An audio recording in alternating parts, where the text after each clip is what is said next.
You know, one day I should make a video about the perfect movies of history. Because, you know, some movies are simply perfect movies. RoboCop is a perfect movie. Predator is a perfect movie. Back to the Future is a perfect movie. The list goes on, but the idea is that a perfect movie is the one that has an original premise and executes this premise perfectly, not leaving anything behind or not leaving any gaps of non-explored elements in the plot. And of course, in the pantheon of these movies, Alien is probably on the top spot. This is not just a movie, but an experience. It's a puzzle box that keeps opening and revealing new and intricate, bizarre, scary, and dark ideas. It's like losing yourself in a dark corner of the universe where none of the mundane things really matter. It's like witnessing the first contact of humankind with something bigger that they will never understand. And it's a miracle of a movie itself, because if you're an avid movie lover like myself and you know the history of production of Alien, you know that this is a big conjunction of ideas that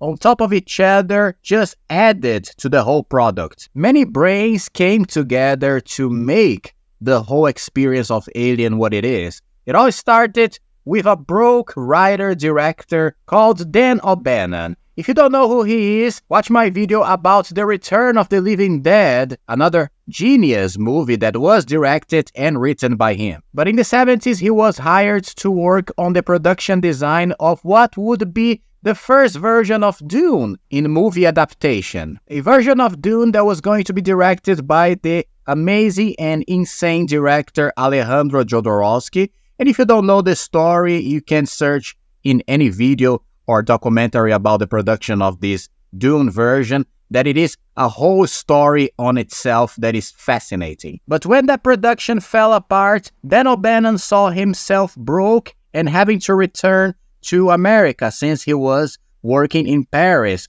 for Jodorowsky. With no money and no place to stay, he ended up in the house of another producer called Ronald Shusett, that at the time was a theater producer that had the rights of another science fiction called Total Recall. Both men agreed to work on the story of Total Recall, but Dan O'Bannon also knew that the production of Total Recall couldn't go ahead very easily because it demanded a higher budget. Since he needed money faster than this, and who of us doesn't, he decided to put another idea on the paper that would demand a smaller budget and also could be produced as a B horror science fiction movie. And his idea was about a group of astronauts that land on a planet after they receive a signal in their systems, apparently a signal calling for help. And this is the most fascinating part, because he had this beginning, he had this first act where the astronauts come in contact with some kind of strange organism that affects them. Then Ronald Shusett came with the idea that this organism should impregnate one of them, and then an alien or a new organism would birth from this astronaut's chest, which is such a crazy and balls-to-the-wall idea that I imagine, as a writer myself, that when you come up with an idea like that, the pinball lights in your head go bling, bling, bling, bling, bling, bling, bling, and you just know that you have something groundbreaking in your hands. The problem is that Dan O'Bannon didn't know exactly where to go from there. He didn't have the second half to the third act of the story. But he did have another idea for another script that was about this air bomber flying over the Second World War, and after going through some clouds in the sky, some creatures mysteriously enter the plane and start to kill some of the passengers, with some of the other soldiers inside having to block parts of the plane to escape from these creatures that were apparently gremlins. But not the gremlins you're thinking about. There were gremlins, the creatures that destroy machinery and this stuff. So thinking about this other idea, he decided to incorporate the whole thing into the second half of Alien, making the whole thing be about the creature hunting the passengers inside the ship. And this is what I mean about conjunction of ideas, when you mix elements to create something unique. And that combined with the direction of Ridley Scott and also the design of the creature by H.R. Giger, you have this explosion of design, story, moods, script, and this without mentioning other elements that are very important like soundtrack and acting, of course. The actors and their characterization is crucial to the whole thing. And for a movie that initially had the modesty of being just a B science fiction movie in the style of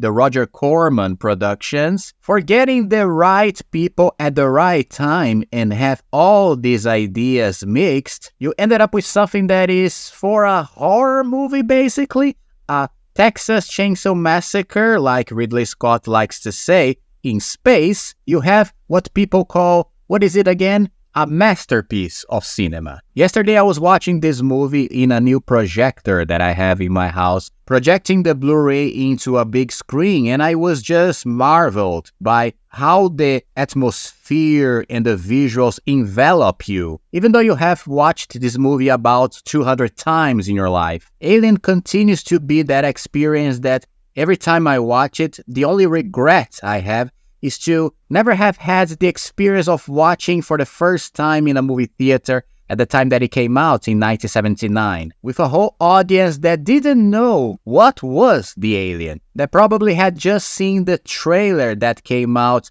with the tagline, "In space, no one can hear you scream." By the way, one of the most amazing trailers ever created in history. So every time I put it on, I try to do this experience that is kind of impossible, but I try anyway. That is to put myself mentally in the position of someone who had never watched the movie before. Because that's what Alien is all about, to go through the experience of the whole terrifying and shocking discoveries that the crew of the Nostromo go through when they meet this new organism and face all the steps of its evolution. So when I mentally put myself in that place, I always get fascinated by the puzzle box, like I said before, that this movie is. From the moment the crew lands on LV-426 until the discovery of the derelict and its pilot, the whole mystery of the chest exploded from inside, and then the discovery of the eggs, the face hugger, the chest burster. Let's go one by one together, shall we? So watching the movie for the first time in a projection, like I said, right from the beginning you can't help but be amazed by the whole machinery magnitude inside the Nostromo.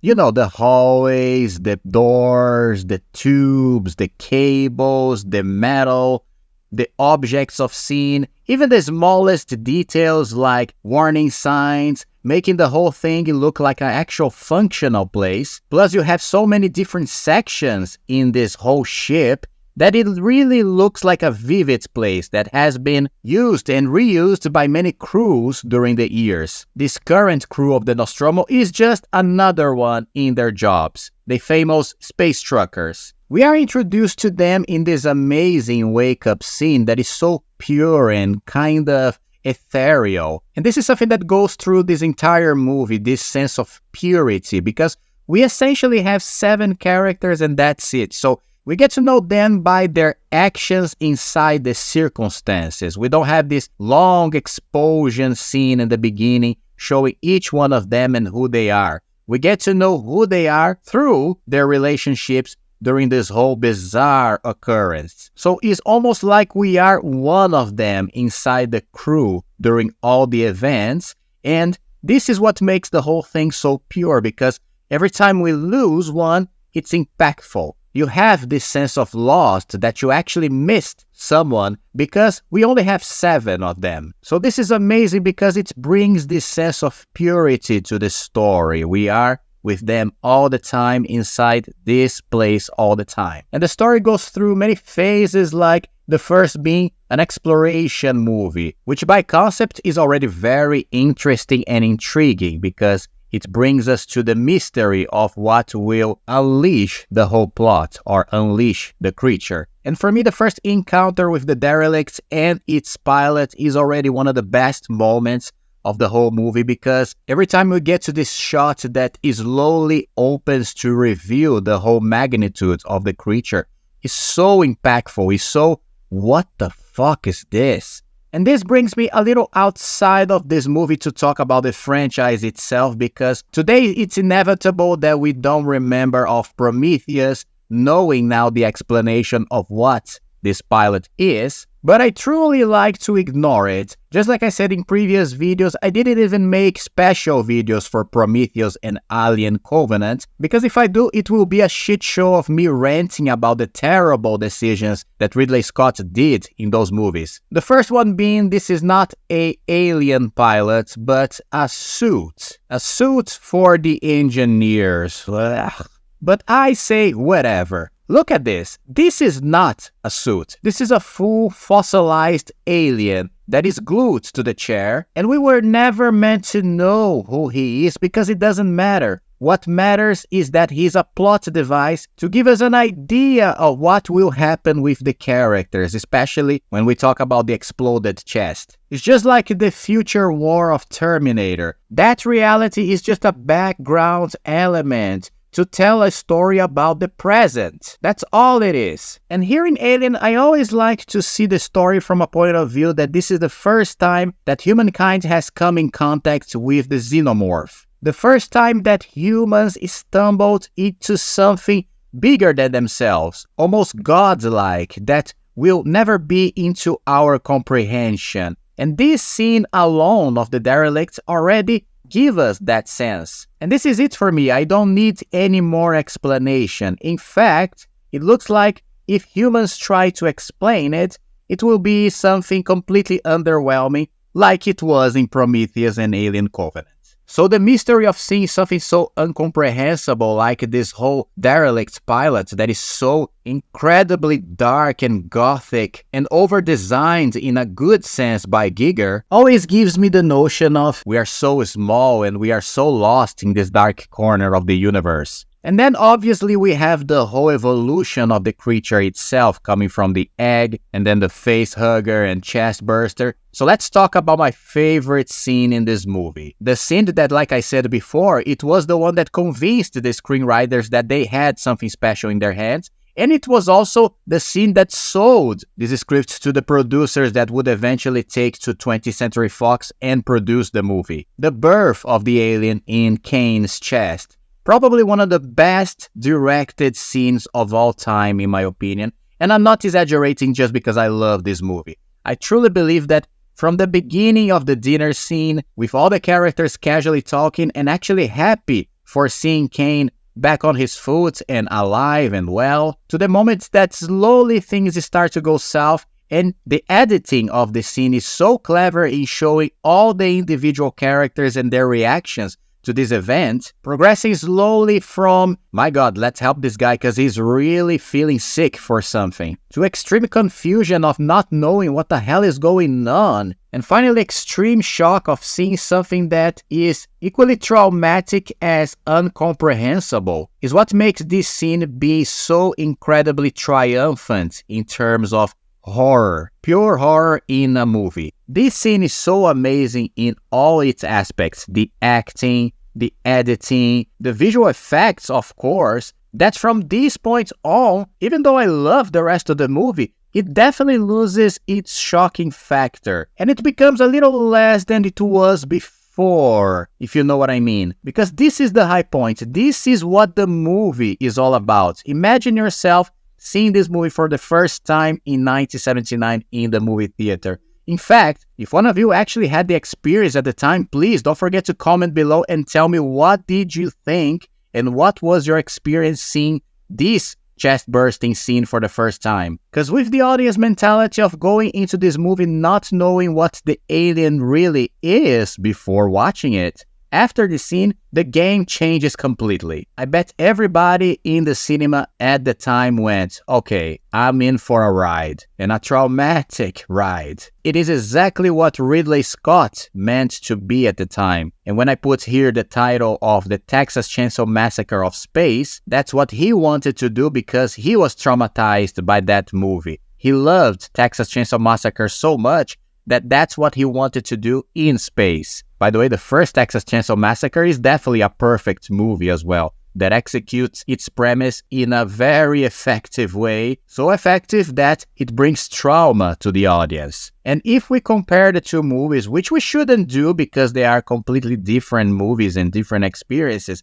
Alien has a much harder job because people here on Earth knows what it is a road trip. So it's much more easy to relate to this kind of experience of a road trip that goes completely south and ends in death. But not as astronauts in space being chased by a creature inside a ship. So the movie must have this superior level of experience to be able to traumatize so much people like it did at the time. And of course, this is totally connected with the characters and the cast. Every actor and their characters are perfect in this movie. And this is what I think is so ironic. There is this argument in movies that you must relate to the characters to be able to like them and feel for them when something bad happens, which I completely disagree here in Alien. I don't think these characters are relatable at all. I mean, I really think Parker and Brett are funny as hell, especially Parker. I love some scenes with Yaphet Kotto just saying stuff. I could listen to this guy speaking all the time and he's amazing. There's this particular scene where Ash and Dallas are examining Kane after he was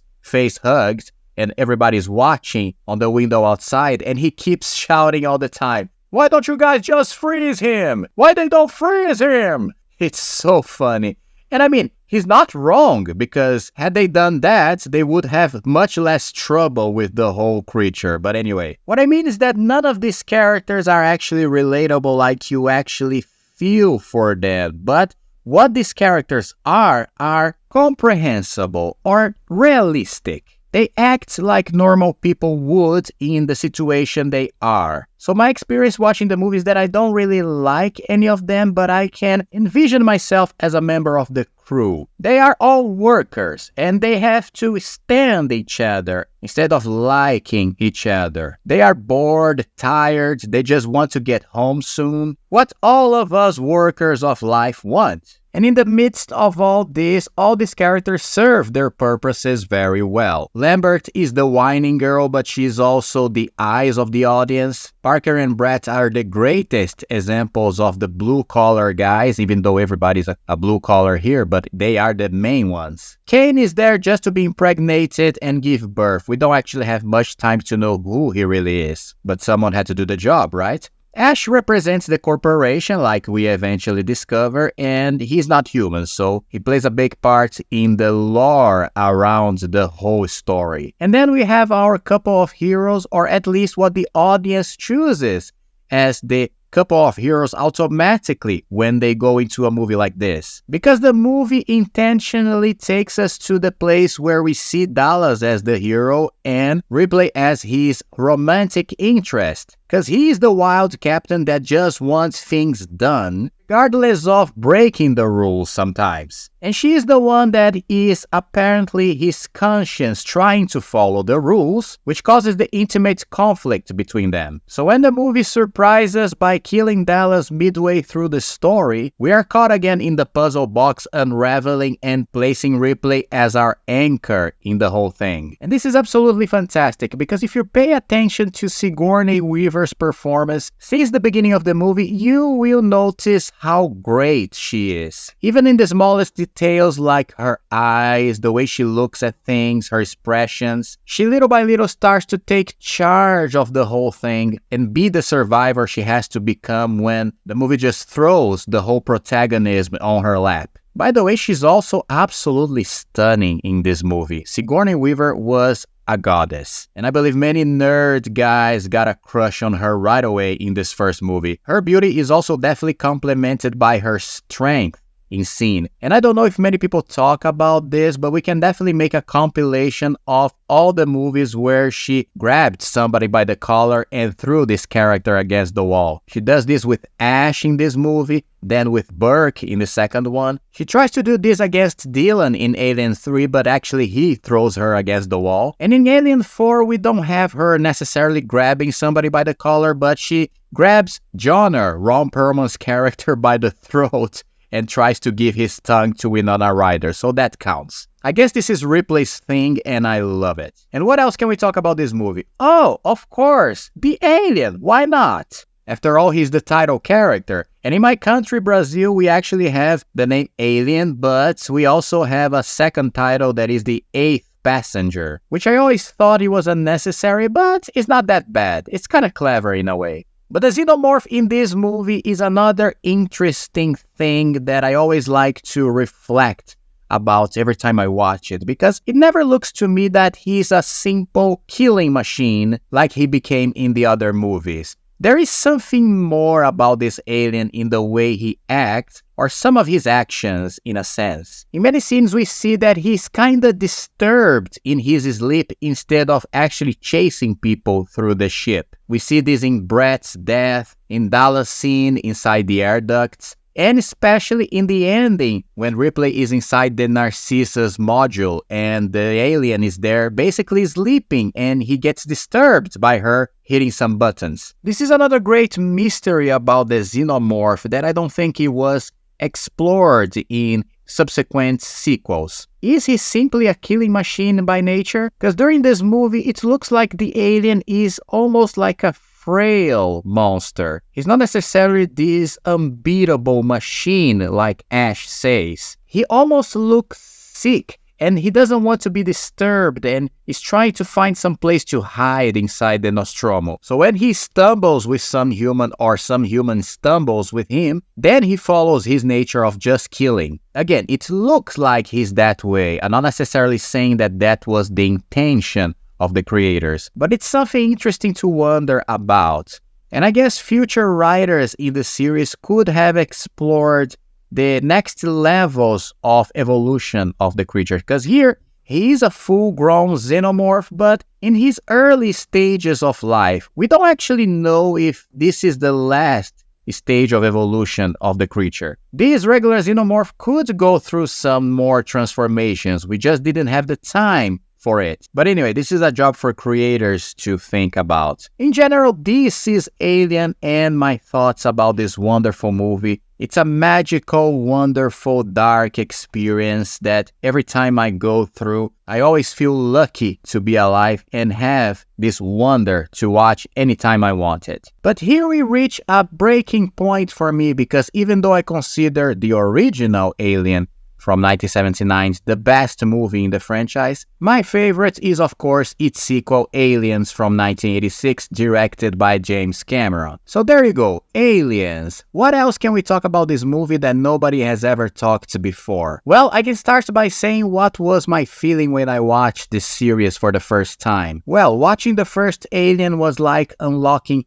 a dark and secret thing that you were not supposed to see when you are a kid. It's literally the experience of seeing something alien. A puzzle box that keeps opening itself and revealing new, strange secrets. Something you've never seen before. It's almost like making a dive into the dark corners of space and its hidden horrors. But then, the second Aliens is basically like, okay, now this is an evolution of the whole thing. The world and the universe has just expanded itself, bringing us a new color, a new mythology, a new version of this universe that is much more accessible in a way, but at the same time very respectful and keeping its essential elements. It's just a fun, big, long ride that takes you into a different part of that universe that you didn't know, and now you want to know more and more. It's just very exciting. At least until we had Alien 3. And I think that what most fascinated me about Aliens from the first time I watched it until today, like I said, watching the first Alien is really like an alien experience. Everything is distant and kind of far away. Isolation and silence is the focus of that original movie. But here what I thought James Cameron did very well is to open up this universe a little more and brings us more close to its main characters. First of all, the whole idea of taking us into a ride from a different point of view in terms of characters, because in the first one we had the space truckers and now we have the Marines, was a very interesting and right take on the material, because you can see that James Cameron had this idea already planted in his mind that he would like to see how the military would be in the future. So he could have implanted this idea into any science fiction movie that he would have created at the time, but he decided to put in this one when he got the chance to write the second Aliens, and it is a perfect match in contrast to the first one.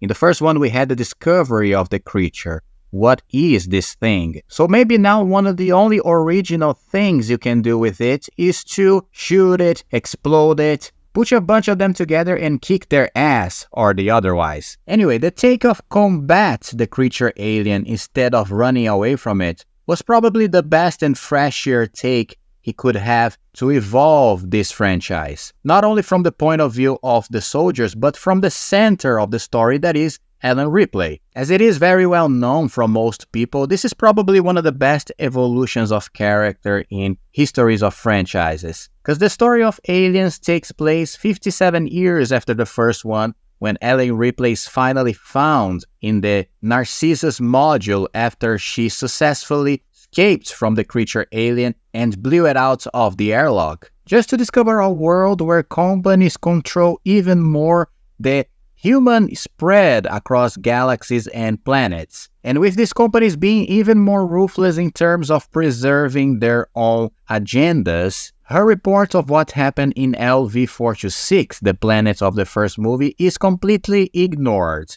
Not only that, but she also discovers that by spending all this time in space, she ended up losing her only daughter that 57 years ago was only 11 years old, Amanda Ripley. And for those who know the Alien Isolation game, knows very well who she is. But the icing on the cake is the fact that Ripley now has these terrible nightmares with the creature alien from the trauma of the first movie, which creates a great starting point for her character in this sequel. Because like I said, the theme of this movie is let's combat the alien, let's fight our fears, let's end our traumas. So when things go to hell in Hadley's Hope, a new colony of humans that was implemented in LV-426, by the way, who the hell would want to live in a planet like this? But okay, this whole thing gives her the momentum to finally face her own fears and put an end to this monster that haunts her so much.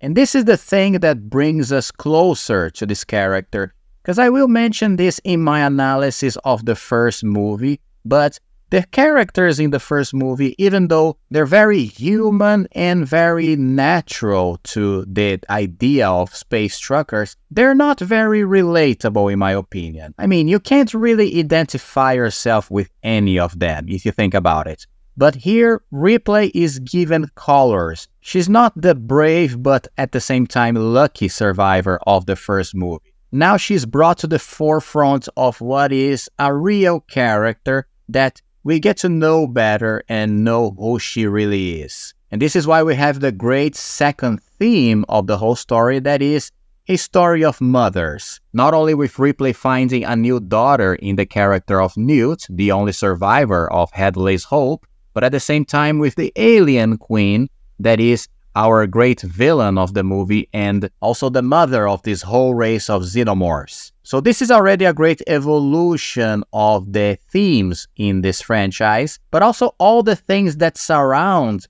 this idea comes in play when we talk about evolution, especially the design of this new world regarding the Marines, especially the vehicles that I love with passion. Let's talk about the APC, which is this huge, beautiful tank that for a boy of 13 years old watching this movie for the first time, this thing blew my mind when I watched it moving across the rocks of LV-426, coming from the belly of a ship and carrying the soldiers. It was just like, oh my god, this is too awesome. Not only that, but the cannon above the vehicle that and goes to the back of it once the tank has to pass through a narrow or low entrance. It just made me want one of these as a toy in the Christmas or something. It's just amazing. The dropship is also fantastic. It has these arms that open up and show all these missiles in it. And even though the visual effects of the dropship coming to the planet didn't age very well, it still was very cool to see how it opened up these two arms filled with missiles.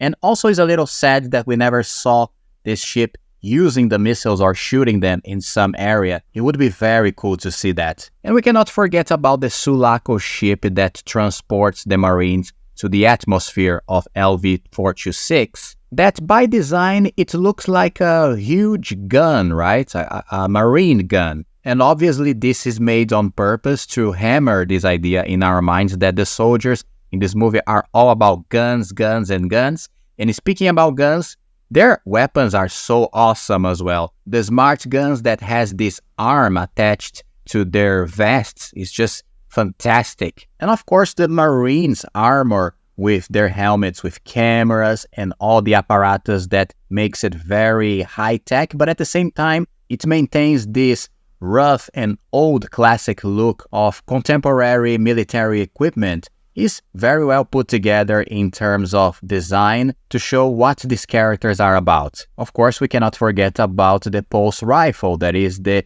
main weapon of some of these characters and the main weapon of the character Ripley in the end. It's so fucking cool that it's this multifunctional weapon that is a blend of machine gun with flamethrower and grenade launcher. I think any soldier in any era would love to have a gun like this in combat. So I know that the first Alien is probably one of those movies that is a breakthrough in terms of design, with this rustic machinery and technology, but we cannot underestimate the design of aliens. And I truly believe that especially here in this movie, these elements like the guns and ships became even more memorable than the elements of the first movie. At least many of the fans remember the pulse rifle, the APC, the Sulaco, and of course, the power loader. One of the coolest pieces of machinery ever invented for a movie, in my opinion, and used in the most genius way by a movie, that is to fight the alien queen, in what I think, and this is just my opinion, but I think many people can agree with me, the best action or at least fight scene to be put on a sci-fi movie ever. If not the best, for sure is one of the most memorable ones. And I absolutely love the way the power loader is introduced in the movie. Way early in the movie, and it's kind of forgotten during the whole length of the story because we see Ripley using it once just to move some boxes. And of course, it is planted that this is probably that something will return in some time during the story. But the whole film is such a roller coaster ride that by the end of it, you probably don't remember any more of the power loader. So when it finally makes its triumphant return to be used in this extreme situation that requires a kind of armor to fight the alien queen, it's just brilliant. Brilliant and exciting in every way. And let's talk a little about the characters now, because like I said, Alien is the movie that brings this very routine, normal characters that are quite believable, and Aliens is arguably the one that brings more caricature characters to the franchise. But of course, all of this is done by design because the caricature characters are the soldiers that need to be egocentric, rude, boasting about their weapons, their abilities, how they can kill anything, just to get their asses kicked, pal, like Hudson says. And of course, Bill Paxton, the great late Bill Paxton, that I love very much, is the main example of these egomaniacs that the soldiers are. But brilliantly cast by James Cameron, Bill Paxton is so good that he is able to transform this guy into a lovable asshole. So he's not just an asshole, he has these lines and layers of character because sometimes in the movie he is this whiny coward that wants to run away by any means, but at the same time when he is needed and he needs to step up to the game, he does it as well. So even though he is portrayed as this caricature level of character, at the same time, I see him as a very human, or at least having very human reactions too. And by the way, I think Aliens is a great example of a movie that has this ensemble cast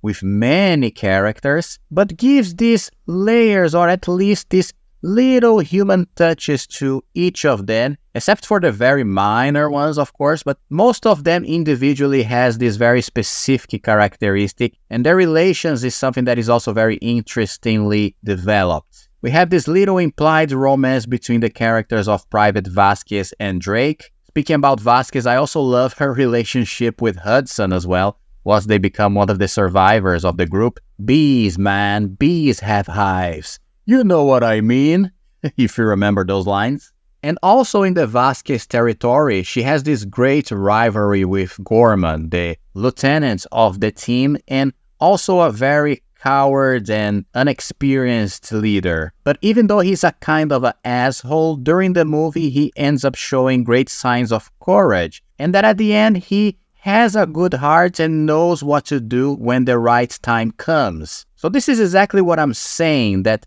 these small characters all have their times and moments to shine and are very well developed individually in their little arcs. And speaking about arcs, my favorite arc in the movie comes from Bishop and the rivalry trio of him, Ripley, and Burke. Because Ripley is really hard in her prejudice against synthetics, of course, because of the trauma that she had in the first movie. But this is one of the elements that makes us dislike her a little bit in the beginning of the movie, because she's just too harsh with Bishop right away. But even so, this is a very important element that James Cameron plays with the expectations of the audience for the whole movie, because the character Burke, our disgraceful corporate guy, is introduced to us as himself saying that he's a cool guy, which means that it makes us think that he will probably be a good guy during the movie. And the casting of the actor Paul Reiser plays exactly with that point, that he looks very harmless, even naive to a certain degree. And Bishop, on the other hand, is a little creepy and a little dark. Also, I believe his introduction in the movie, using his hands and Hudson's hands to play with knives, is also introduced as an element of distrust that makes us a little suspicious about this character and what he can do. So the inversion of roles between these two characters, who is the good one and the bad one, is very welcomed and very well done. And of course, we cannot forget to mention the family of the group, that is Ripley, Newt, and Hicks. And this is an element that can make some fans of Alien kind of dislike this movie, I guess, because it's a little too lovely and cute, the whole relationship between these characters, but I don't see like that. I think James Cameron pulls the strings very delicately and with its due time to really show the growing affection between the three, especially between Ripley and Newt, which is the main relationship of the movie. And I know the main idea is to show Ripley regaining a daughter in her life, but I also think the element of the child is what creates the great breaking point between this movie and the first one in terms of character narrative. Because in the first movie, Ripley, or at least by the end of that movie, we see her as this character that has to escape from the alien, and she is the main victim. She is the one who has to run away and save her own life. And this is very smartly done in terms of character in Aliens, because now she is not the main focus of the narrative in terms of who needs to be saved. Now she has to protect another character, which is exactly what evolves her as a person, turning her from the victim to the attacker now, or at least the fighter. So all these elements form a great, wonderful, delicious dish that just moves on the whole mythology into a new territory, but at the same time being very respectful and loyal to what came first. Because I truly believe there are moments in this movie that are really faithful to the suspense of Alien and the shock of some scenes. Of course, they will never reach the shock that Alien had, because it was where we saw the creature for the first time. But this was never the point of James Cameron. He knew he couldn't count on surprising and shocking the audiences again, because they already know the creature, but he could evolve the whole thing and keep some of the suspenseful elements, paying very attention to not contradict any of the things that were established by the lore of Alien, the original one, especially in regards to the derelict ship in LV-46, the natural evolution of the creature Alien, and some of the details that were mentioned in the first movie, like you couldn't remove a face hugger from the face of Kane in the first movie because you could kill him, and here it is shown that the people in the colony tried to remove the face hugger of one of its inhabitants and ended up killing him. So these little details and care really solidify the whole evolution of one movie to the other. And this is what really frustrates me about what came after this movie, because when I did my analysis about Alien 3, I talked about the fact that I do appreciate some things about that movie, but in general I have a huge distaste for it because it really ignores and disrespects the foundation or the elements that were established before. And since I'm talking about aliens now, I wouldn't want to remember Alien 3 in this analysis, but I'm gonna take another shot at it, just for fun. The people who wrote Alien 3 are so ignorant that they didn't even take into consideration the fact that they could have continued the saga without the whole plot of we need to get the alien inside the Ripley. Besides forcing an egg in the Sulaco ship in the beginning of that movie that nobody knows where it came from, the company never needed Ripley in the first place, so the plot of Alien 3, the whole thing is just useless. And please don't give me the whole theory shenanigans that Bishop was the one that secretly put the egg in the Sulaco during the events of Aliens so that it would be there on Alien 3. Please don't give me that. Because after the nuclear explosion of Hadley's Hope here in Aliens, even though that caused a lot of destruction, the derelict ship from the first movie in the planet is still there, and it could very well be explored by the company after the events of Aliens. There are still thousands of eggs inside the derelict, and they could very well just gone there after the whole thing that happened in Aliens and took those eggs for themselves. And I believe that after what happened in Aliens, the company wouldn't waste any time in doing this. And this is so true that the cancelled sequel that Neil Blomkamp was planning for Aliens that would exclude Alien 3 and Alien Resurrection from the chronology to continue the saga from Aliens, would have its plot revolving around this idea, with the derelict in LV-426 being taken from the planet to be studied, analyzed, and explored by the scientists. So there you go, somebody finally thought about the logic of the mythology instead of just doing another movie for money. Now, I don't know if Neil Blomkamp's movie would be good or not. I believe it wouldn't because after some movies that he directed, I'm not sure he would do a great job with Alien as well, but I don't know. I do love District 9, I think it's a hell of a movie, but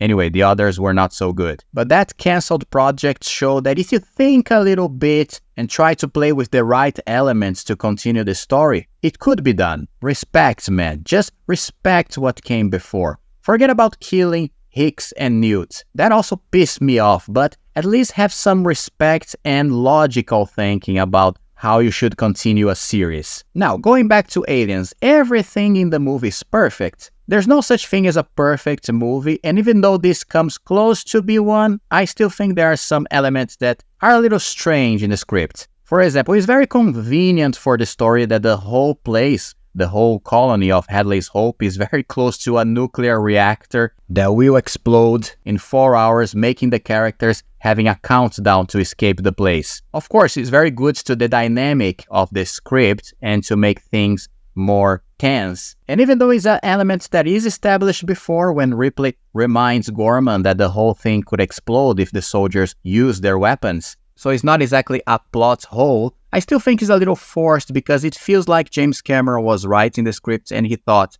I need to create something to make a countdown in this story. I cannot just put these characters waiting for 17 days to be rescued and create the whole story with their waiting and being attacked by the aliens. I need things to move quickly right now. So it's a little detail that bugs me a little, and if you guys disagree with me, you can put your comments below and your arguments of why do you think it works. I also think it's kind of strange that Ripley is the first one to remember that they are on a nuclear reactor, and if the soldiers use their weapons, the whole thing could explode. I mean, Burke is the guy that is the whole, oh my god, we need to protect this installation because it cost millions of dollars, and he didn't remember that? Or none of the characters, the soldiers, were briefed about this possibility before the mission? It seems very awkward to me, but I don't know. It also feels a little bit in the air how the whole dynamic of contamination happens in the colony. We know that the first one to be face hugged was the father of Newt, of course, okay. But who born first? The alien queen who laid some more eggs to contaminate the other colonists? Or just the drones, I mean the xenomorphs themselves started to spread on the base until an alien queen was born to lay more eggs? Because if this happens, there would be necessary more eggs in the base to face hug the other people. But who brought those eggs? The colonists themselves? It doesn't feel very practical for them to do that. So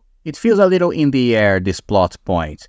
But anyway, these are just nitpicks because even the whole nuclear facility plot point leads to one of the most funny scenes in the movie where Gorman is forced to ask the captain to take everybody's ammo, ask the soldiers not to use any fire in the under levels of the colony. And of course we have great lines like Hudson saying, "Is it fucking crazy?" Or Rico going, "What are we supposed to use against them? Harsh language?" But my favorite shot is of Vasquez's face, listening to the order, because for her this is like the ultimate insult, especially from someone like Gorman that she hates. So her reaction and the performance of Janet Goldstein is just fantastic, like, "Motherfucker, you can give whatever order you want, but not taking my fucking ammo." And that takes us to the great scene where she charges her weapon anyway and goes, "Let's rock!" And by the way, what a great sound design for the weapons in this movie, huh? Those machine guns firing are just awesome if you have a great sound system in your house. See, this is the thing with Aliens. I cannot talk about the movie without remembering a new detail, one on top of the other, of things that I love about this movie. I didn't even talk about one of my favorite things in it, that is the alien queen, and how beautiful I think she is in terms of design and menace in her look. It's extremely faithful and respectful with the whole biomechanical idea of the creature that came from Geiger in the first movie, or from his designs. Plus, it really looks like an evolution of the xenomorph. And her introduction is just masterful because it was implied in the movie that there could be a creature like her in the whole scene of the bees and ants that Hudson talks earlier. But we would never really guess that there was actually a creature like that, a big alien that would eventually show up in the end of the movie. So when Ripley stumbles into the alien queen in the hive when she's rescuing Newt, it's just one of my favorite moments of the movie. That silence and tension and the slowly reveal of the creature in the darkness. Oh, it's so beautiful, so great. It makes everybody in the audience go, "Oh yes, there it is." Fantastic, fantastic. And this is a point that I think we have to mention in regards of James Cameron. He did this twice in his career. He created a sequel that takes the elements of the first one to a new level, and after that it becomes just too hard to continue and evolve the franchise in a way that feels organic and honest to what came before. For example, here we have the alien queen. So after the alien queen, what can you do? A bigger alien? Or an alien dog? I mean, you could do it and can be good, but at the same time it feels like, let's force a new idea because we must have one. The same happens with T2, the Terminator 2. The T-1000 is just another level of Terminator that is almost impossible to defeat. So after a liquid metal Terminator, what can you create? A gas Terminator? Or all the versions that showed up in the sequels to that movie that looked all like a downgrade from the T-1000? See, this is a problem. But of course, then many years later, he did Avatar 2 that, in my opinion, is just a crappy sequel and doesn't involve the franchise in any way. But we cannot ignore his previous achievements because I do believe when you do something like that, it is a big achievement. You really knocked the ball out of the park in terms of exploring what ideas this universe allow you to explore.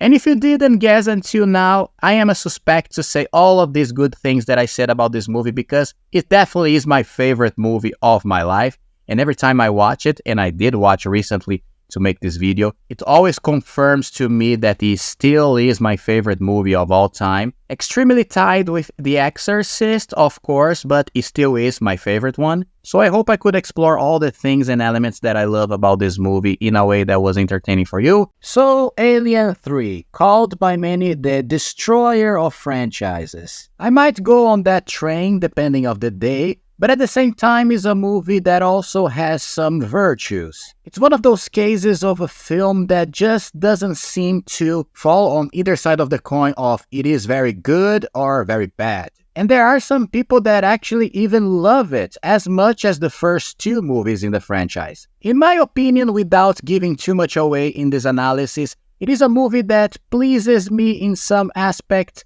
but at the same time, like most of Alien fans, it also hurts me for the simple decision of being what it is. A new story that decided to exclude some elements of the series so far. The context of when I watched this movie for the first time, it goes all the way back to the 90s, especially for being broadcast many times here in my country. And as I mentioned in my Alien Resurrection video, the creature Alien scared the shit out of me when I was a kid, and this is the movie that is responsible for that, because it was the only one that I had watched as a kid. I mean, watched covering my eyes, but watched anyway. And even though it was a very bad experience, it was an experience that brings me a lot of nostalgia today, especially because at the same time we had also the Super Nintendo game of Alien 3 that me and my brother and some other friends played a lot here in my house. At the time, Alien 3 also gave me the false impression that this was the franchise with the bald lady. Yes, for being a kid that has never seen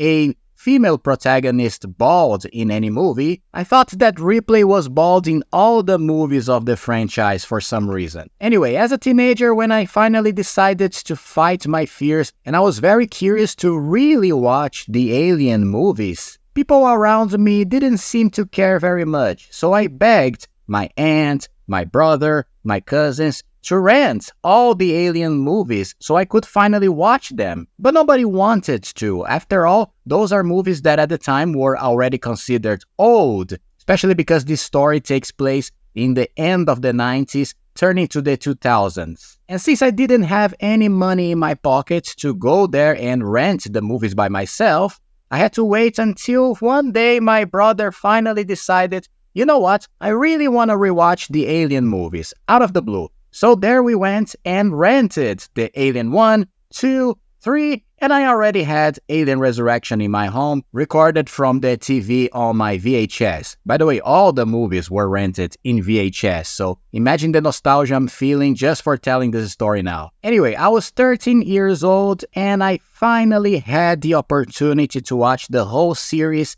in sequence from Alien 1 to Alien 4.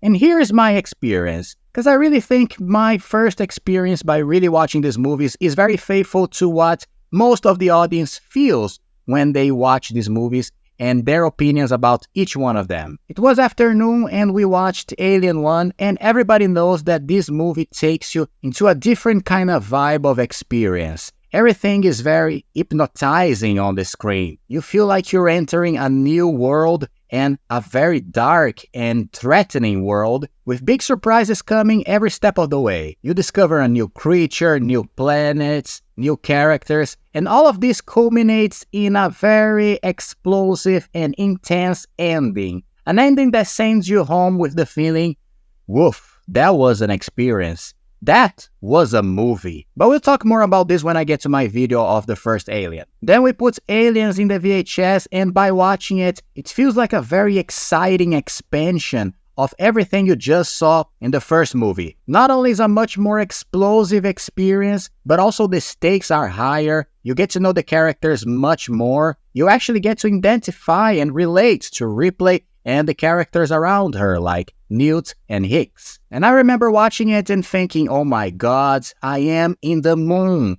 This movie, this universe is perfection. And again, everything culminates in an ending that just sends you home with a sense of epicness. I don't know, I am suspect to say my love for Aliens, but I think it's one of those movies that just makes you feel great for being alive and just watching this going, whoa, this is another movie, real movie. And then we finally come to Alien 3 and, well, I think we all know where this is going. Here's what makes everybody cries right away. They killed Newt and Hicks, the survivors of the second movie. Now we have only Ripley and a chunk of Bishop that doesn't even show very much in the story. Plus, the whole thing is so depressing, and the sense of expansion, of excitement, of discovering this creature of the alien and its evolution as an organism at the same time that you go deeper into this universe and its characters, this excitement is just non-existent in here. Alien 3 is what I like to call the depressive apocalypse. A movie that was done since its conception as a bookend to the whole series and a way to finally kill this character of Sigourney Weaver. And like I said, the whole thing is so sad and so moody and depressive that the energy that my brother had in renting these movies to watch them again decreased so much during the watching of this third movie that he actually decided to go out with his friends and tell me, "You stick around and watch it for me. It's okay, it's okay." So this is the experience I think everybody has with this franchise. You start with a discovery of a treasure, something that is so enigmatic and dark that is just too attractive to ignore. Then you go to a bang that multiplies these feelings all around. And then you come to this one that, just like most of the third movies in trilogies, in my opinion, they come to a point that there's not many new things to explore. Or at least, first two movies explored those elements so well that every new thing they try to do just comes out as some kind of repetition. It's almost like a relationship. Everything is very exciting at the beginning, then you get to know this person better, and you discover new things that makes you more excited. Then after that, everything becomes kind of repetitious and boring, and at the end, it just becomes toxic and surreal like the fourth movie. Right? Anyway, Alien 3 tells the story of Ripley falling on a planet called Fury 161, a prison planet.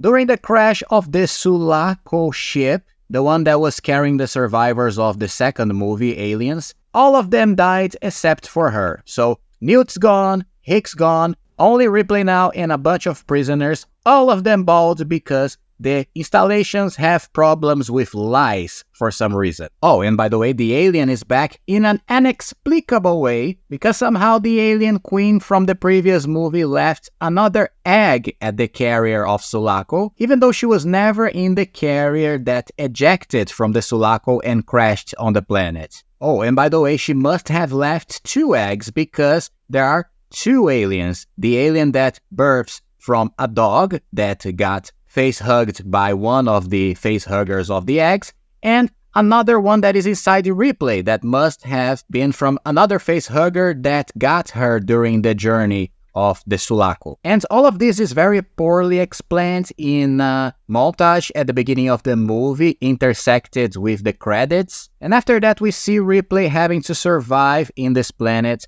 along with these dangerous criminals, until the company comes to rescue her and bring her back to their facilities. During this, she will get to know some of these prisoners better, a group of misfits that just pray for a god that probably forgot them in the end of the galaxy, and she will have to band with them to fight this new alien creature that has some different characteristics since it comes from a dog. All of this while having an alien queen inside herself. Anyway, Alien 3 is very famous for its fascinating troubled production. Probably one of the most troubled and difficult productions ever in the history of Hollywood. All starting with the first ideas to a sequel to Aliens. James Cameron left very clear that he wasn't interested in coming back to another sequel since he said that he already told everything he had to with Aliens, and I agree with him. So 20th Century Fox hired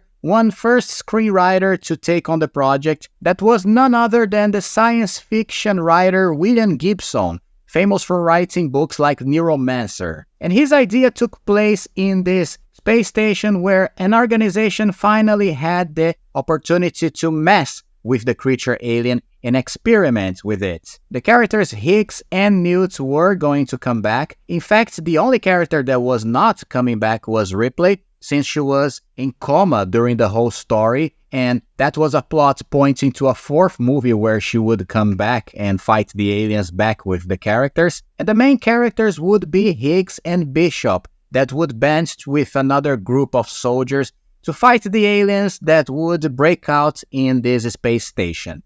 And this script was actually adapted to a comic book and an audio book with some of the original actors playing the roles back, like Michael Biehn playing Hicks and Lance Henriksen playing Bishop. And I have to say that I don't like this story very much. Many people do, and they think this would be the best sequel to Aliens, but I don't think so. I don't like it very much. When you put the aliens on a base station filled with characters, you take out a little of the fear and the suspense and the whole idea of the creature in the darkness that the other movies had. Plus, there were some strange but interesting ideas like, for example, the alien biology mixing with technology and actually contaminating technology, which could be interesting. But also some stupid ideas like the alien not having a birth like the chest burst, but actually becoming one of the humans and ripping off its skin to transform into the creature. And come on, let's just not do that. So the producers of Aliens didn't like this idea very much. They actually thought it was very uninteresting, just like I did, and hired another guy called Eric Red to come up with a new script that, again, it wouldn't feature any of the previous characters, but it would feature a new guy called Sam Smith, a soldier that lived again in another space station, and of course the company was the owner of this space station, and they were also experimenting with the creature alien, creating many variations of the creature like alien chickens or alien ships, alien horses, whatever, I don't remember now. And at the end of the story there was going to be this huge alien creature that had a body filled with other creatures combined to make it giant, just like a Megazord. I read this script in the past, and just like you are thinking, it's terrible. Even the writer Eric Red hated this script, and he said that it was just a cash grab for him. At the time, the producers had hired a first director that was Rennie Harlin, a director that I actually like. He made many fun action movies like Die Hard 2, Cliffhanger. He also did some horror movies like Nightmare on Elm Street Part 4, one of the best in the franchise. And he was the one that was connected to these both interactions of the script that I just mentioned. And both were so bad, especially the last one, that he decided to give up on the project and move on to Die Hard 2. Then the studio hired David Twohy, the creator of the Riddick trilogy, a franchise that I like very much, and I have a video about the trilogy here in the channel if you want to watch it. And he was the first one to come up with this idea of prisoners in space with the alien. Once again, no characters from the previous movies,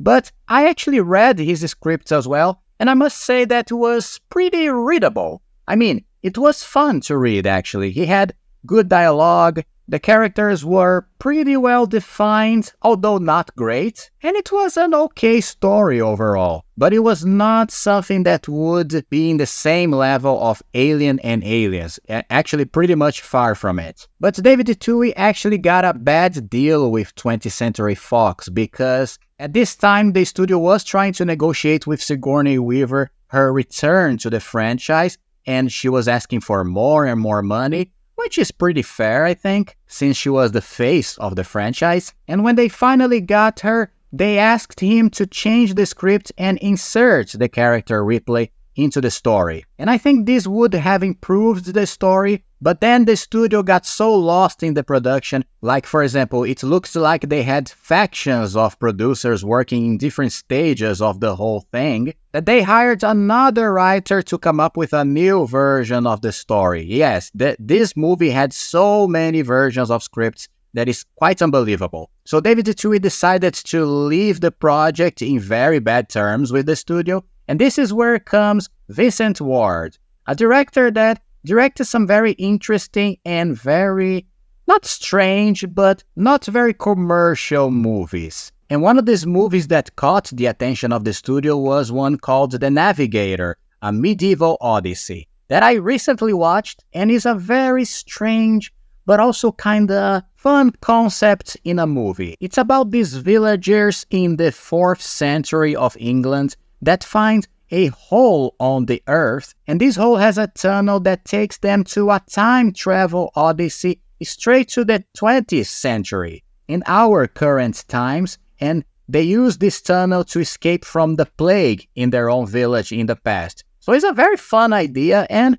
actually a very well shot movie, and I think When the studio saw it, they had the same concept of when they hired Ridley Scott for the first Alien. He directed a movie called The Duelists that has nothing to do with science fiction, but is very beautiful and visually stunning in terms of photography. So they decided to hire Vincent Ward not only as a new screenwriter, but as the new director of Alien 3. And he came up with probably the most out-of-the-box idea, and also one of the movies that somehow people wish they could have seen, at least I do, which was about these religious monks on space. They lived in this huge planet station that was made of wood.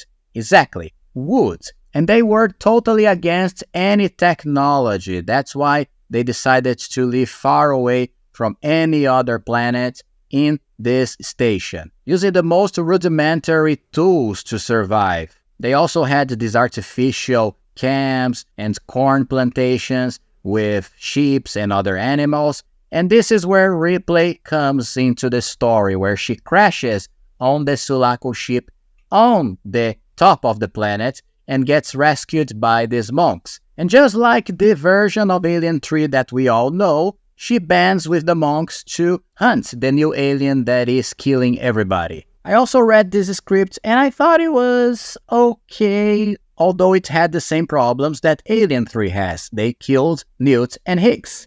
And this demise of these two dear characters is so shocking that we don't really want to know anything about other characters or relate to new characters that the story brings to us. And finally we get to Alien 3 because the studio was so nervous about the ideas of Vincent Ward's script that they decided to change elements until it became what we know today with prisoners in space, a bald Ripley with an alien queen on her chest, and a dog alien. Oh, and I cannot forget, Vincent Ward was obviously fired, and they hired, finally, David Fincher, the guy who, until today, hates this movie more than anybody else, like himself says. And according to the reports of the documentaries and other videos in YouTube that covers the whole problematic history of the production of Alien 3, he was really tortured by the studio in terms of them shoving ideas to him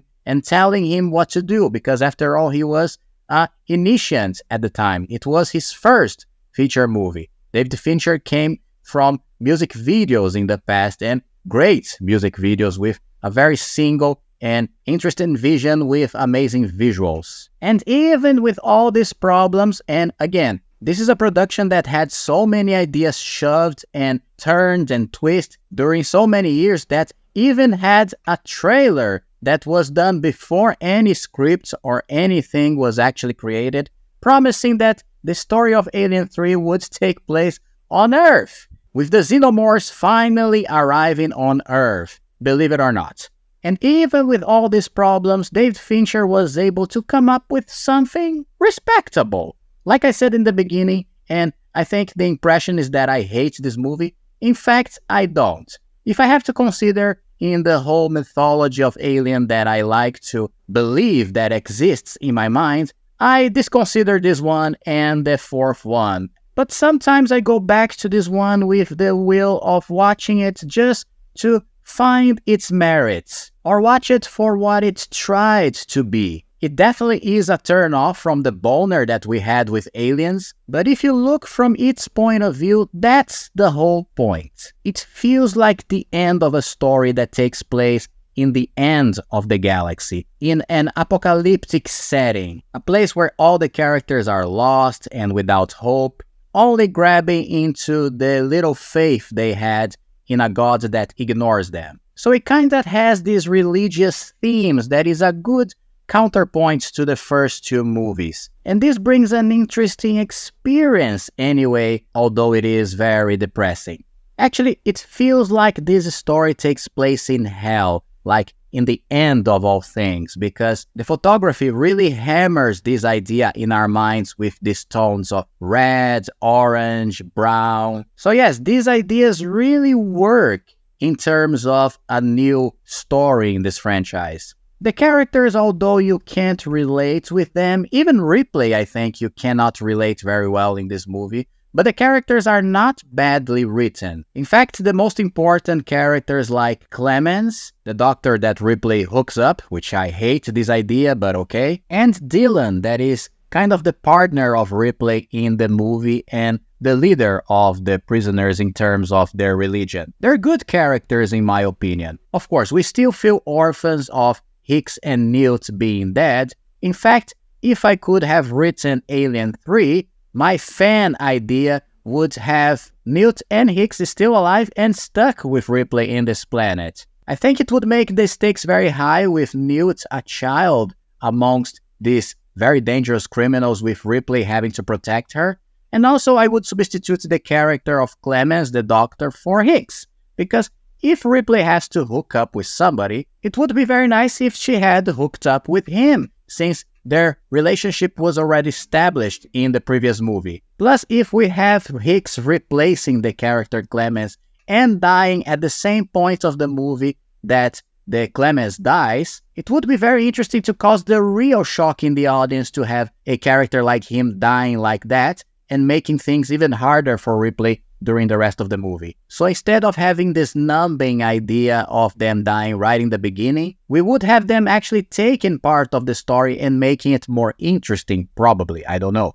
About the creature alien in this movie, well, it's tricky. I really love the idea that the xenomorph is a creature that takes the characteristics of its host. It actually makes us wonder about what possibilities this creature have in terms of if it borns from another animal like a bird or a lion or a huge rhino, I don't know. All these ideas that were used in the action figures in the 80s.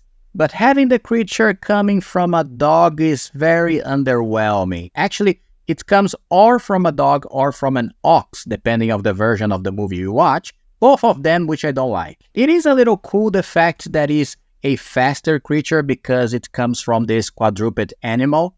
But somehow, even though they try very hard, the alien here is not very scary. They are able to make some very good scenes with it, especially the iconic scene where the alien comes very close to Ripley's face, which made the poster of the movie. And it's a very enigmatic image to have in your promotion, especially in the trailers, because makes the audience wonder what's gonna happen with Ripley. She's going to die? And then to find in the movie that there is a very good reason behind it, that is the alien not wanting to kill her because she has one of his own inside her. All of these are good ideas, but the creature itself is just not scary, especially because of some visual effects that they use in it that kind of blew it. And like I said, Alien 3 has two versions, the theatrical one and the extended version that came in the Blu-ray some years later. The theatrical has the dog version and the extended the ox version. But even though they are very different and has some great changes in the whole pace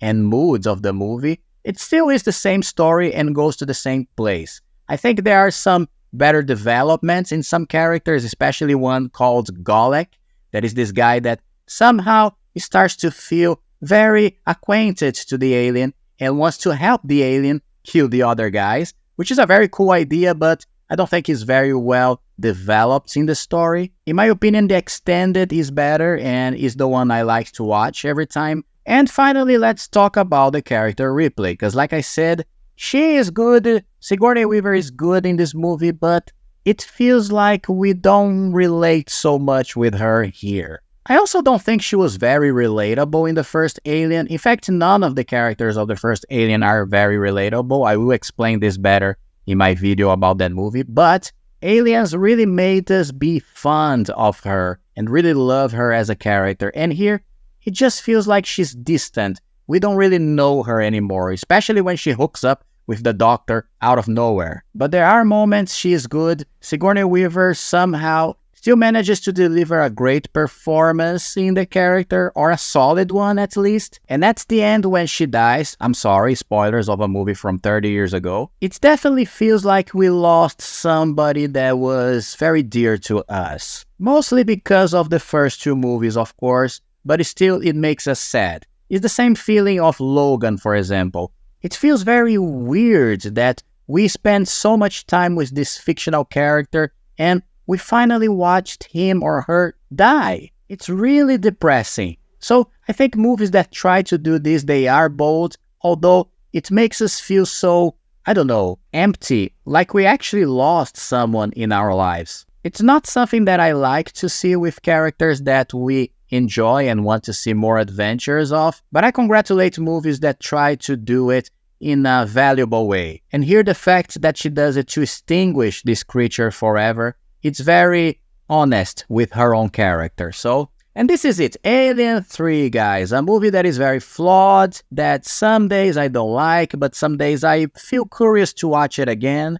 It's like that problematic kid that you have. It has so many problems, it gives you a headache, but at the same time, it still is your son. So, it was 1997 and I was at the movies watching only the second movie I was watching in theaters, in actual theaters in my life. The first one was George of the Jungle, and the second one was 007 Tomorrow Never Dies. And this is when I saw this poster. And since I was just a 9-year-old from Brazil, I didn't understand English very well at the time, but I knew that Alien Resurrection, it meant something like ressurreição in Portuguese. That only meant that we are gonna have an Alien 4 coming very soon. Remember, this is the time we didn't have internet, trailers, TV spots available everywhere. So sometimes to know that a new movie was coming was a real surprise, and in this case was really unexpected, because I didn't know they were doing an Alien 4. Remember those times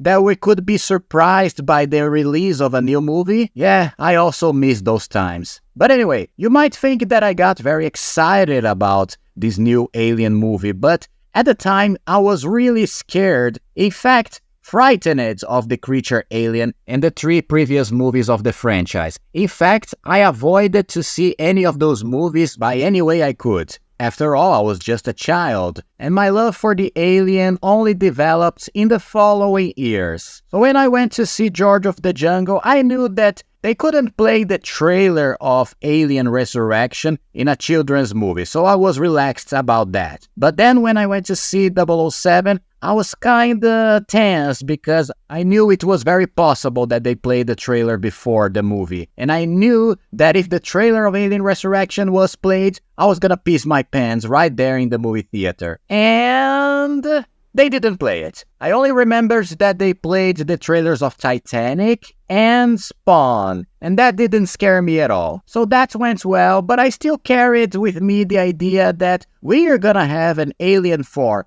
And my mind keep only wondering, why they're doing another Alien movie? They already scared the living shit out of me with this alien creature in other movies. But in that same year when the movie was released in VHS and my aunt rented in the video store, I finally decided to face my fears and watch an Alien movie. Because to be honest, I was fearful of the alien creature, but I didn't really watch the previous movies like I said. I only remember so-so of the third one. And when I watched Alien Resurrection in the VHS in my house, for the first time I thought, you know what? I don't fear Alien anymore. This movie is so bizarre and kinda bad that it took my fear away. Thank you, Alien Resurrection. Then in the next years, I finally watched the 3 previous movies and I fell in love with the whole franchise. So, thank you even more. So, Alien Resurrection. Let's go straight to it. It's a mess, but what a fun mess, I think. This movie was originally meant to be directed by Danny Boyle, director of movies like Trainspotting, Shallow Grave, and a great director that would fit perfectly in the pantheon of directors in the first 4 films of the franchise. But he disagreed with many ideas from the original script and decided to pass, which I truly believe that eventually gave him the idea to do his own sci-fi space movie with Sunshine, a very good sci-fi movie that has a script from Alex Garland. And it has a great cast with a plot that gets some elements from the Alien movies, so he would have been great as a director in the franchise. Then 20th Century Fox decided to hire the director Jean-Pierre Jeunet, a French director that is a extreme visualists with movies like Delicatessen or City of the Lost Children, and even Amélie Poulain, which is a movie that he used the money that he got from Alien Resurrection to finance the production, since it was a very dear project of his. But like I said, his movies have these extreme, distinct visuals with elements of cyberpunk, matte paintings, gorgeously directed and put together. So rightfully so, 20th Century Fox decided that he would be a great candidate for the direction of the fourth movie. And you know what? Different than many directors that have this distinct vision for their own movies, Jean-Pierre Jeunet actually enjoyed the whole experience. In his interviews, you see that he talks very fondly about the whole shooting experience because he really did it for fun. In fact, Alien Resurrection is such a huge leap away from his own vision that he says that the experience was like to shoot a commercial, a big commercial for a company. And let's be honest here, he's kinda right, because Alien Resurrection is nothing more than an excuse to keep the rights of the Alien franchise going and the awareness of these movies not vanish from the viewer's perspective. That being said, indeed it is a huge commercial movie, bombastic, filled with visual effects, but that still holds some kind of strange French sensitivity from the director, especially in the humor of the movie. And this is indeed the most funny of the original franchise and the least scary of all. In fact, it isn't scary at all. It's just a fun gore fest. The story takes place 200 years after the events of Alien 3 and the death of the Lieutenant Ellen Ripley. But since the company, which is not Weyland-Yutani anymore, had a sample of her blood from that movie, they cloned her, and since that blood sample was taken when Ripley was pregnant with the Alien Queen in the third movie, she also was reborn with the Alien Queen in her womb. Which for me doesn't make too much sense, but whatever, what other option they had, right? This is when a team of space pirates comes to the ship of the company, bringing some smuggled cryotubes from another ship with normal passengers, so that these people are used in experiences with the eggs laid by the Alien Queen. So finally in the franchise, the company was able to start experimenting with the alien creature, something that they always try to get their hands on since the first movie. Of course, all hell breaks loose because you can't keep xenomorphs in any place without something going wrong, so this group of pirates join forces with Ellen Ripley the clone because she also has some superpowers inherited from the xenomorph itself. And let me just say, Alien Resurrection is a movie that I don't think really takes advantage of all its great ideas. And I do believe it has great ideas. The script was written by none other than Joss Whedon, a guy that no one wants to talk about anymore these days, but in the past it made some enjoyable movies like Serenity, which I truly believe that he took the idea of the space pirates from Alien Resurrection and put in his own franchise, and of course Buffy the Vampire Slayer, and of course the two first Avenger movies. So that's why this movie is so funny and has so many quips all the time during the script. And I think it's too ironic, although a little fascinating, that we have the sensibilities of a screenwriter that loves play with comedy in his dialogues, and a French director with strange and visually interesting movies. So the two things don't jive at all, but that's what I think it makes Alien Resurrection so unique. I remember reading the first original script from Joss Whedon to this movie, and it was even more exaggerated and filled with scenes that were completely nonsense and even more quips and funny dialogue. It was a bad script in my opinion because it was too episodic. The characters just went from one action piece to another action piece all the time. And you kind of feel this here in Alien Resurrection, but I think they condensed the whole script much more to be a little more solid. For example, there was going to be a scene with aliens in an artificial rainforest that was in a section of the ship, and the characters would drive a huge car, kind of like a tank, through this forest, shooting aliens all around like a huge park ride, completely exaggerated. And the ending was quite different, with the alien newborn that we're gonna talk soon here in the video, was going to enter the atmosphere of Earth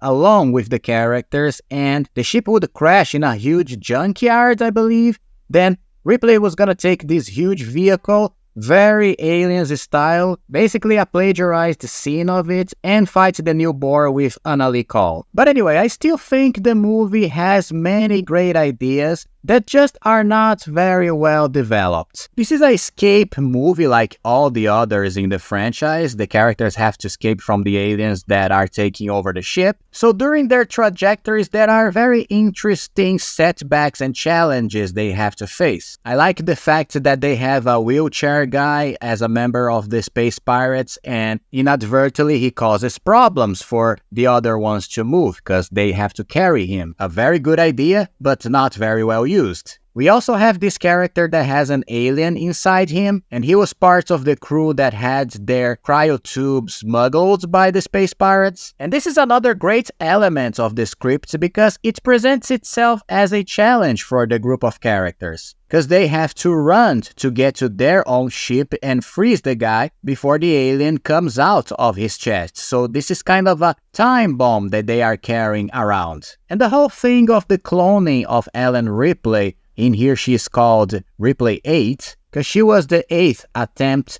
in the cloning process by the scientists. It's also a great idea because it puts her in a similar level in terms of strength, speeds, and power as the aliens. But the whole thing is kind of disappointing because it's taken in this comedic tone, with Ripley playing basketball and things like that. I mean, it had a lot of potential if it was taken a little more seriously, because this is a completely different character. It's not Ripley from the 3 previous movies. So I think they missed the opportunity to give her a little more drama, something that could be interesting for other directors to carry forward in the franchise. Not that she doesn't have her great moments. I particularly like 2 of her lines here. One when she talks with the Ron Perlman character, which by the way is also great in this movie, and he asks her about the time that she dealt with the alien creature before and what she did in that occasion. And she says, "I died."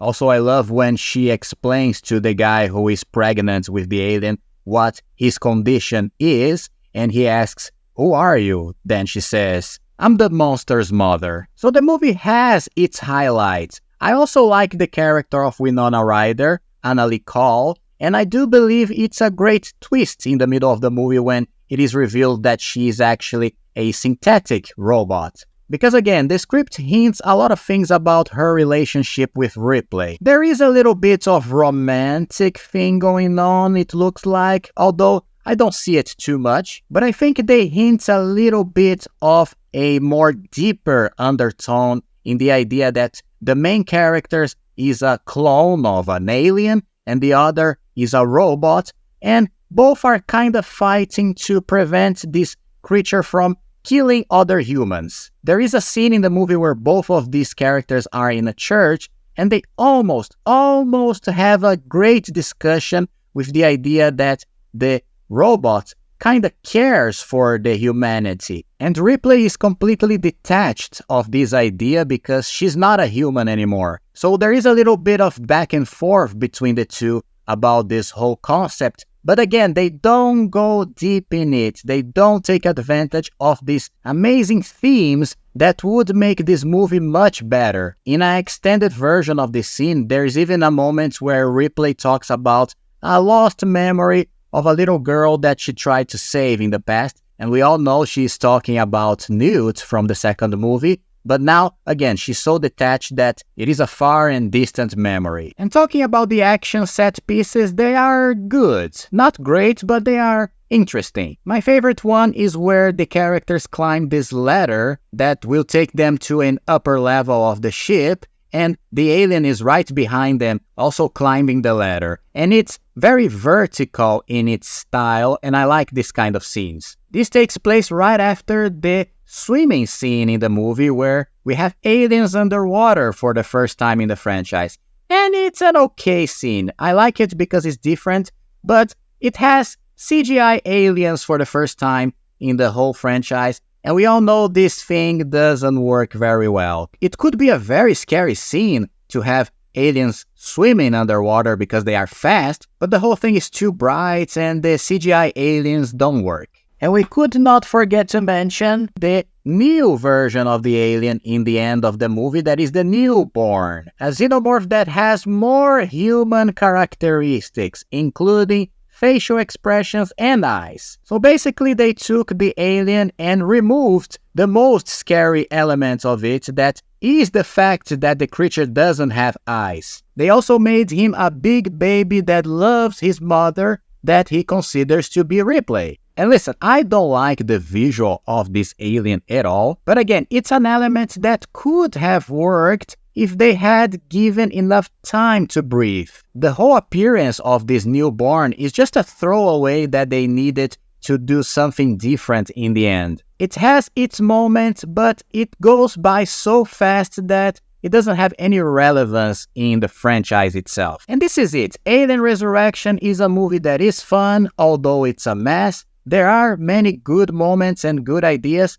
but it's the movie that also took the fear away from the alien, at least for a 9-year-old boy like I was at the time. That's why the franchise couldn't be salvaged in another sequel from here. They chose to go back, now they are doing movies in between the other movies. No one wants to carry out the strange legacy that this movie gave us, which I get it. After all, what else can you do to surpass the scene where Brad Dourif, yes, our dear actor that plays the voice of Chucky in the Child's Play franchise, has this lovely moment with aliens behind a glass. And I love the scene, don't get me wrong, but it's just too weird and bizarre. And what about you? What do you think about Alien Resurrection? Do you like it? Don't you like it? Comment below. And I'm not gonna talk about the Alien vs Predator movies because I don't want to waste my time. And I also won't talk about Prometheus and Alien Covenant because although I believe those movies have their own good ideas and good elements, I just don't like them and I'm not excited to talk about them. So here you go. Please don't forget to subscribe and leave a like in this video if you are liking the content of Trashing with Gus. See you in the next trashing video and bye bye.